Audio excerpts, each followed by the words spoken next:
একটি দ্রব্য 400 টাকায় ক্রয় করে 20% ক্ষতিতে বিক্রয় করা হলো, দ্রব্যটির বিক্রয় মূল্য কত?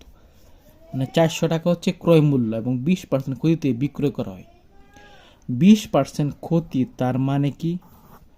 মানে হচ্ছে 100 টাকা দিয়ে একটা জিনিস যদি আমি ক্রয় করি, তাহলে এটা আমি বিক্রি করব 80 টাকা।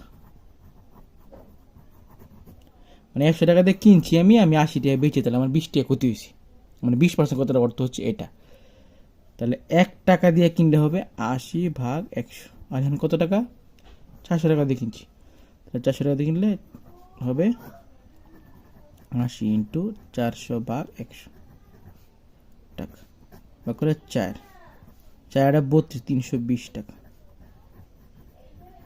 তাহলে 20% ক্ষতি হলে দ্রব্যটার বিক্রয় মূল্য হচ্ছে 320 টাকা।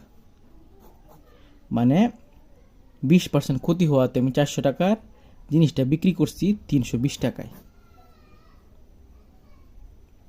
তো যদি ক্লাসটা ভালো লেগে থাকে তাহলে অবশ্যই লাইক, কমেন্টস এবং শেয়ার করবেন এবং আমার পেজটা ফলো করবেন।